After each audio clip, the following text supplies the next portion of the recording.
Hello everyone, my name is Shirali and I am here to present you this session on the topic competitive exams, planning and managing stress.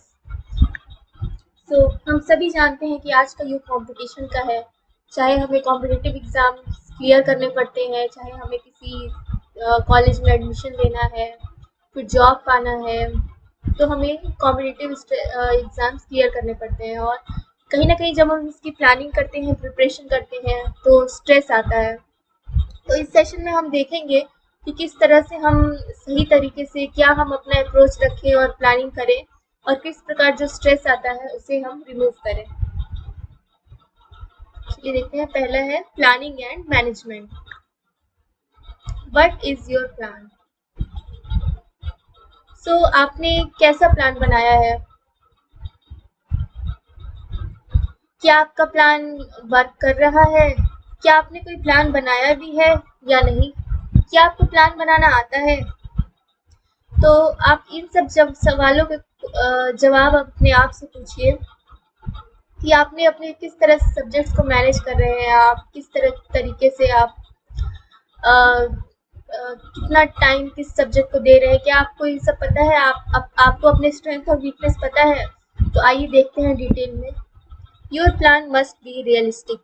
तो आपका जो plan होना चाहिए वो realistic होना चाहिए। Realistic कहने का अर्थ है कि आप जैसा प्लान बनाए वो आप कर भी पाए वैसा। ऐसा ना हो कि आप कोई ऐसा प्लान बना ले जो आपसे एक हफ्ते बाद आपको लगे कि अरे मैंने तो इतना अच्छा प्लान बनाया था कि मैं एक महीने में ही पूरा सिलेबस कंप्लीट कर लूँ, पर हो नहीं रहा है। अचानक से आपने 18 घंटे पढ़ने का प्लान बना दिया और अपने खाना वाना छोड़ दिया, कहा कि अब तो सिलेबस कंप्लीट करके ही सोऊंगा, क्योंकि हमने तो सुन रखा है कि जब जब तक हम अपने लक्ष्य को प्राप्त न कर दे तब तक सुख चैन सब त्याग देना है। तो क्या आपने इस आधार पर अपना प्लान बनाया है?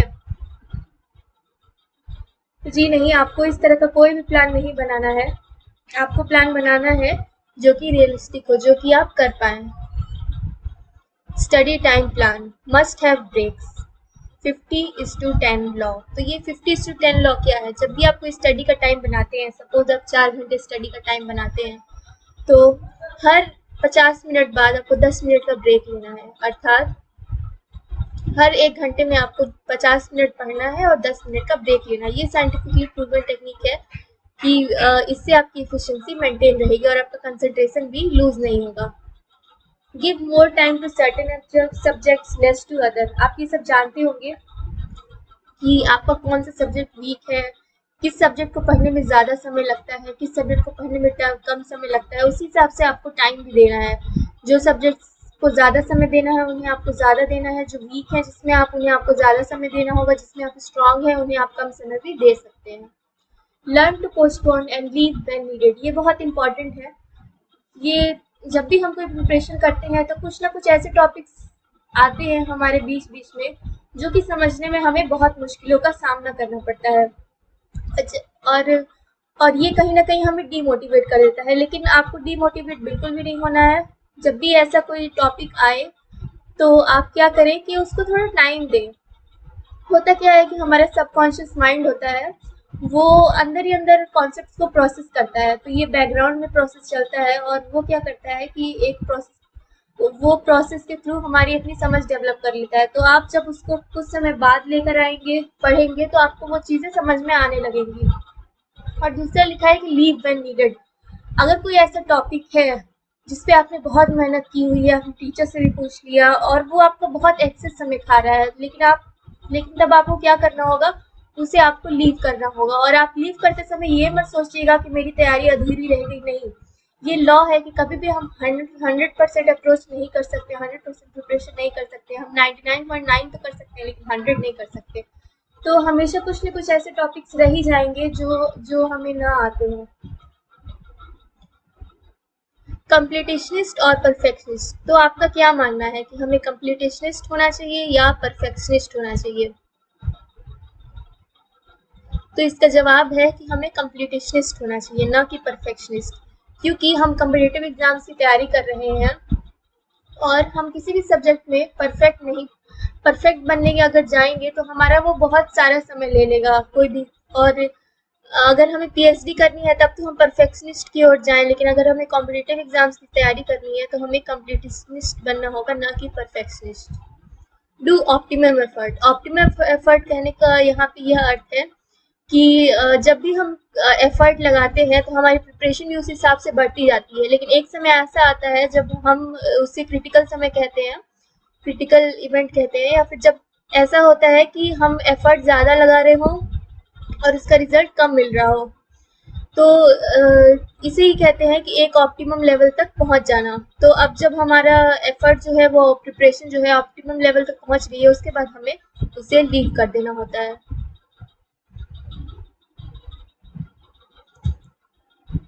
What to do in gaps. जो मैंने आपको बताया कि हर 50 मिनट्स पे आपको 10 मिनट का गैप लेना है, उस गैप में आप क्या क्या कर सकते हैं।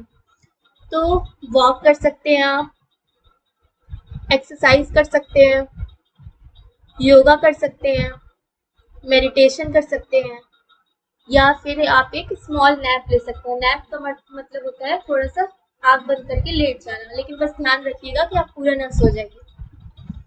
Listen to mild music. हल्की धीमी संगीत को आप सुन सकते हैं। But not to do. Skip और डिले मील्स। आपको क्या नहीं करना है, तो आपको अपने मील्स को स्किप या डिले नहीं करना है। स्क्रॉल सोशल मीडिया और यूट्यूब। सोशल मीडिया या यूट्यूब का आपको अननेसेसरी स्क्रॉल नहीं करना है। अगर कुछ नेसेसरी चीज़ देखनी है तब आप ज़रूर खोल के देख लीजिए, अदरवाइज पढ़ाई के बीच में आपको ये काम नहीं करना है। Listening to gaudy songs. Gaudy songs का मतलब ये होता है कि बहुत तड़क भड़क वाले सॉन्ग या बहुत इमोशनल सॉन्ग्स होते हैं जिनका बहुत लोड होता है, लस्टफुल सॉन्ग्स होते हैं। ऐसे सॉन्ग से आप दूर रहें तो ही आपके लिए पढ़ाई में वो बेहतर होगा। वरी नहीं करनी है। कई बच्चे क्या करते हैं कि जब पढ़ रहे होते हैं तब तो ठीक होता है, लेकिन जब आप उनके ब्रेक्स आते हैं तब वो चिंता करने लग जाते हैं या ओवर थिंकिंग करने लगते हैं। ये आपको नहीं करना है। सेकंड है मेडिटेशन। तो मैं आपको मेडिटेशन के बारे में बताऊंगी। मेडिटेशन कई तरीके के होते हैं, तो आप कई तरीके से मेडिटेट कर सकते हैं। मैं आपको कुछ तरीकों के बारे में बताऊंगी और एक तरीके के बारे में विस्तार से बताऊंगी। जाप मेडिटेशन। जाप मेडिटेशन जो है, इसमें हम कोई एक मंत्र लेते हैं और उसको बार बार रिपीट करते हैं। उस मंत्र का एक अर्थ होता है, इससे हमारा मन शांत होता है। Remembering divine. हम अपने ईष्ट को याद करते हैं। हम जिनको भी मानते हैं, जिन भी देवी देवताओं को मानते हैं, परमात्मा को मानते हैं, उन्हें याद करते हैं, उनसे मन ही मन बातें करते हैं, तो इसे हम कहते हैं रिमेम्बरिंग डिवाइन। माइंडफुलनेस। माइंडफुलनेस में हम प्रेजेंट में रहने की कोशिश करते हैं और अपने सेंसेशन के प्रति अवेयर होते हैं, अपने बॉडी सेंसेशन के प्रति, अपने मन के इमोशंस के प्रति अवेयर होते हैं, और हम हमेशा प्रेजेंट में रहने की कोशिश करते हैं। Concentration on breath. ये भी माइंडफुलनेस का ही एक हिस्सा है। इसमें हम ब्रीदिंग पर कंसंट्रेट करते हैं। यह एक तरीका है जिसमें हम तेज गहरी सांस लेते हैं और अपने सांसों पर ध्यान लगाते हैं। इससे हमारा कंसंट्रेशन इम्प्रूव होता है। अफर्मेशंस और सम्मान, वेरी इफेक्टिव। ये बहुत इफेक्टिव तरह का मेडिटेशन है।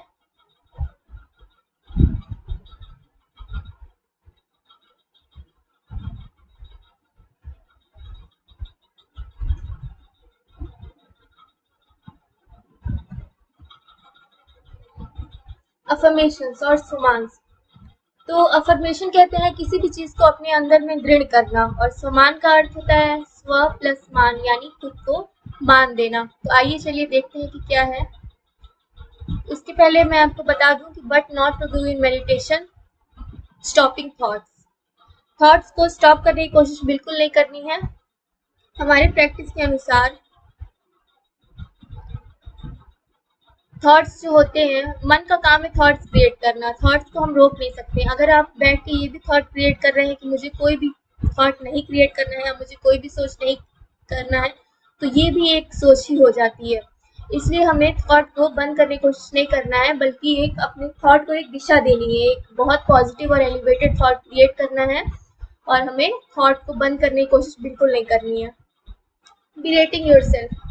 बिरेटिंग योरसेल्फ का मतलब होता है खुद को क्रिटिसाइज करना है, बीटअप करना। तुम क्यों नहीं पढ़ रहे हो, तुम क्यों नहीं कंसंट्रेट कर रहे हो, नहीं तुम्हें कंसंट्रेट करना ही है। तो इस तरह से अपने आप से खुद को सेल्फ टॉक नहीं करना है। इसे निगेटिव सेल्फ टॉक में आता है और ये काम हमें नहीं करना है। गिविंग अप, कुछ लोग मेडिटेशन के फायदे तो जान लेते हैं, उन्हें स्टार्ट करते हैं और बीच में जब उनसे नहीं होता है तो गिव अप कर देते हैं, तो ये काम हमें नहीं करना है। लिस्ट ऑफ सोमान्स, तो मैं आपको सोमान्स के बारे में बताऊंगी कि इसका हम यूज कैसे करते हैं। सोमान एक सेंटेंस होता है जो हम अपने आप के लिए यूज करते हैं।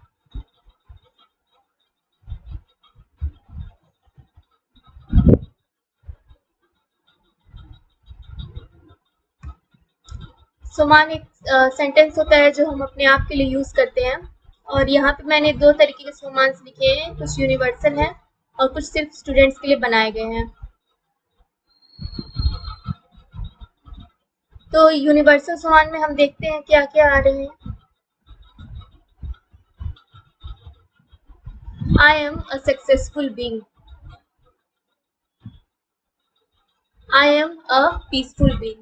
मैं एक सफलता मूर्ख इंसान हूँ और मैं एक शांत स्वरूप इंसान हूँ।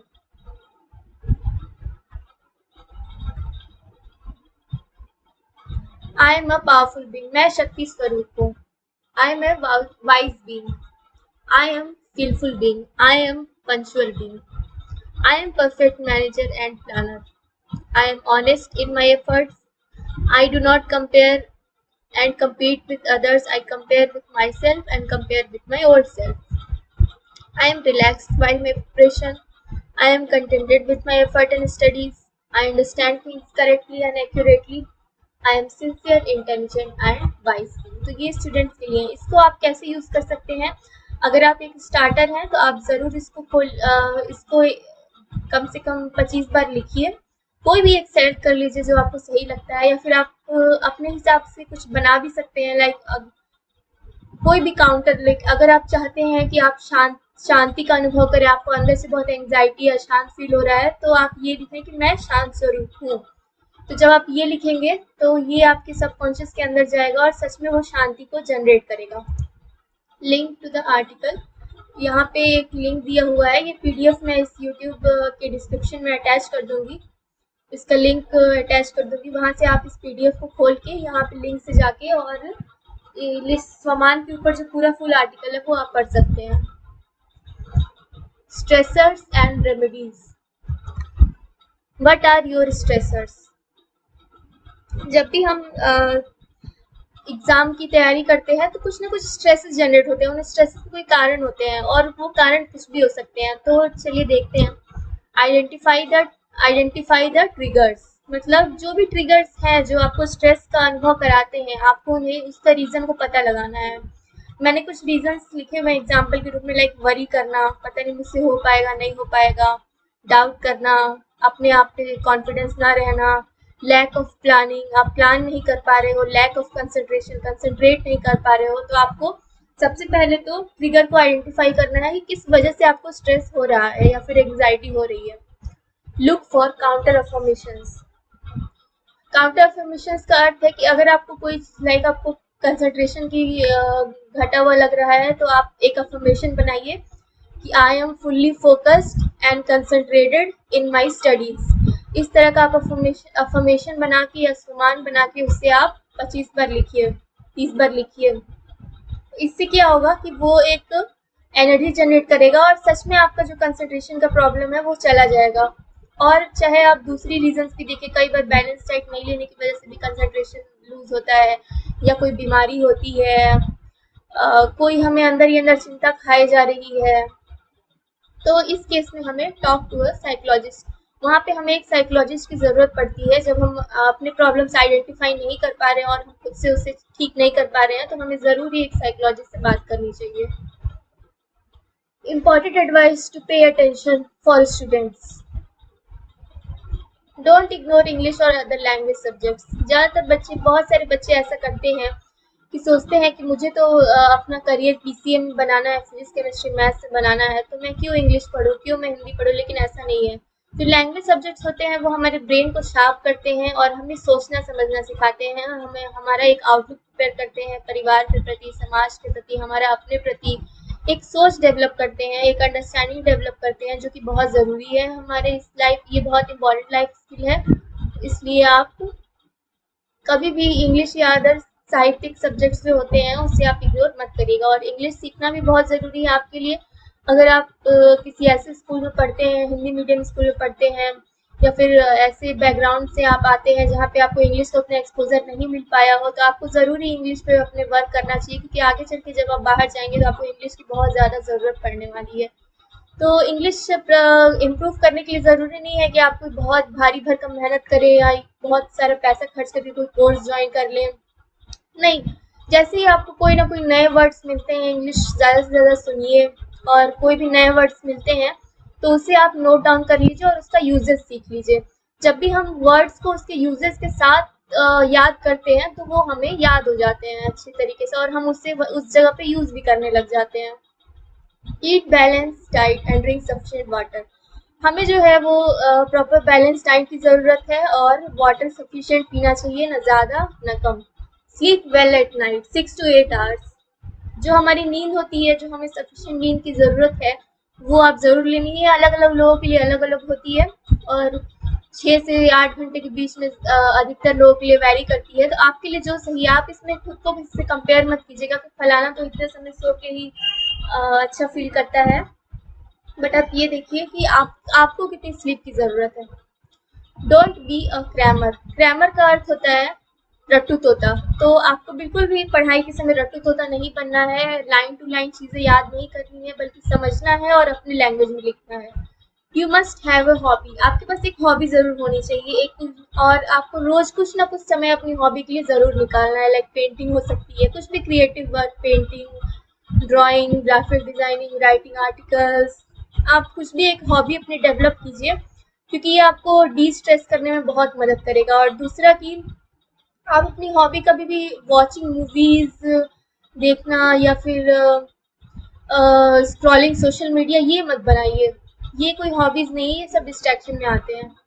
Make other things priorities as well. सिर्फ आप अपना पूरा फोकस एक पढ़ाई पे करने की वजह के अलावा और भी चीज़ों पे, लाइक पेरेंट्स का टाइम स्पेंड करना, दोस्तों के साथ बातें करना, प्रोडक्टिव चीज़ें सीखना, नई चीज़ें सीखना, सेल्फ हेल्प बुक्स पढ़ना, अदर देन आपके उससे कोर्स से रिलेटेड के अलावा, या फिर ऐसे सेशंस देखना, तो इन चीज़ों को भी आप अपनी प्रायोरिटी बनाइए। रिसोर्सेज, तो ये आपको पीडीएफ के रूप में मिल जाएगी। इसमें मैंने कुछ रिसोर्सेज मेंशन किए हैं जो आप रीड कर सकते हैं।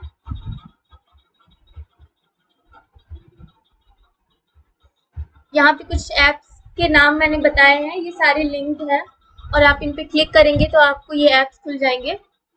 लाइक बी जोन एक ऐप है, इसमें आप मेडिटेशन से रिलेटेड बहुत सारी टेक्निक्स हैं, रिसोर्सेज हैं, लाइक 1 मिनट मेडिटेशन, और ऐसे कई सारे टूल्स दिए हुए हैं जिससे आप अपनी मेमोरी पावर को बूस्ट कर सकते हैं, अपने ब्रेन को शार्प कर सकते हैं। तो आप ज़रूर इसे खोल के एक बार एक्सप्लोर ज़रूर कीजिएगा।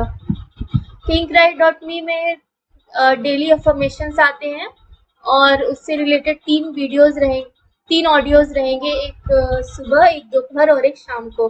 तो ये एक दिन का एक टारगेट रहता है, आप खुद में क्या चेंज करना है। तो ये रोज़ का अगर आप 15 मिनट दे सके तो ये आपके लिए बहुत अच्छा होगा। हेड स्पेस जो है वो माइंडफुलनेस के लिए है, ये भी आप देख सकते हैं। क्वेश्चन एंड आंसर, आप अपने क्वेश्चंस कमेंट में ज़रूर लिख के बताइए, या फिर मेल कीजिए anchorcvtutorials@gmail.com पे। थैंक यू सो मच ये सेशन सुनने के लिए। और लिंक इस वीडियो के डिस्क्रिप्शन में आपको फीडबैक लिंक रहेगा, वो आप ज़रूर से फिल करिएगा, और हमें ज़रूर बताइए आप किस टॉपिक पे और लेक्चर चाहते हैं। तो चलिए अपना सेशन हम थोड़े से शॉर्ट मेडिटेशन के साथ करते हैं, और मैं एक सॉफ्ट म्यूज़िक प्ले करूँगी। आप अपना कोई भी सामान सेलेक्ट कर लीजिए, और उस सामान को या फिर अफर्मेशन को आप अपने मन ही मन रिपीट करिए। चलिए स्टार्ट करते हैं।